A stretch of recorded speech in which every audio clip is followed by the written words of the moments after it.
Bonjour et bienvenue sur l'Argus.fr pour la présentation du Skoda Kodiaq. Alors ce grand SUV de 4,70 m est très proche du Vision S que l'on a découvert au Salon de Genève en 2016. Alors son style donne une impression de robustesse et de qualité et c'est quelque chose qu'on retrouvera sur les prochains SUV de la marque et notamment le futur Yeti. Et quelques éléments seront reconnaissables comme la calandre à double barrette, les phares à double étage mais aussi les arches de roue un peu rectangulaires. Mais c'est à l'intérieur que le Skoda Kodiaq séduit le plus.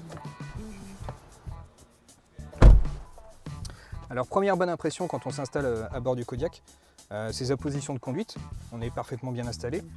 On a également affaire à une planche de bord plutôt bien faite, bien construite, bien finie, avec un style assez robuste comme on peut retrouver à l'extérieur du véhicule.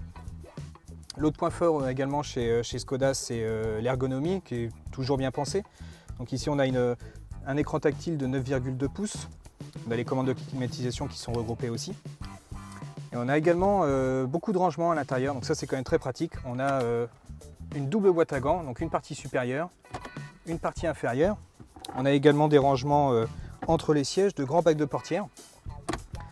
Alors l'autre point de détail aussi, c'est que le Kodiaq pourra bénéficier, mais alors pas tout de suite parce que c'est d'abord la Superbe qui en aura la primeur en 2017, c'est-à-dire d'une dalle numérique, comme le Virtual Cockpit chez Audi, ou également ce qu'on peut retrouver dans le nouveau 3008. Et maintenant, allons voir à l'arrière comment on est installé.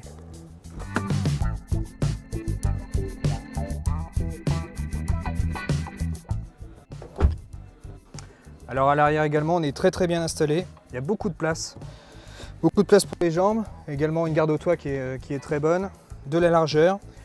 Et puis le petit plus, c'est qu'on a une banquette plissante avec des dossiers qui s'inclinent. Donc là, pour faire une petite sieste, c'est parfait. En revanche, au troisième rang, il sera assez difficile de s'endormir parce qu'on manque vraiment d'espace, en tout cas pour des adultes. L'espace aux jambes est assez réduit, la largeur également, et puis on est assis beaucoup trop bas. Donc ces deux sièges d'appoint pourraient convenir à des enfants, mais pas à des adultes. De toute façon, Skoda le proposera en option.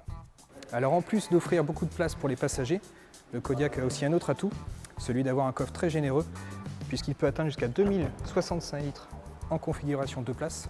Alors sur ce point, les Renault Koleos et Nissan X-Trail sont battus. Le Kodiaq sera commercialisé à partir de mars 2017. Alors sa gamme se composera de 4 moteurs, 2 moteurs à essence, 2 moteurs diesel, avec 2 types de transmission, 4.2 ou 4.4. Alors son prix de vente est estimé à environ 25 000 €. Alors c'est clair qu'à ce tarif, le Nissan X-Trail, mais aussi les Renault Koleos et le Peugeot 5008 ont de quoi s'inquiéter.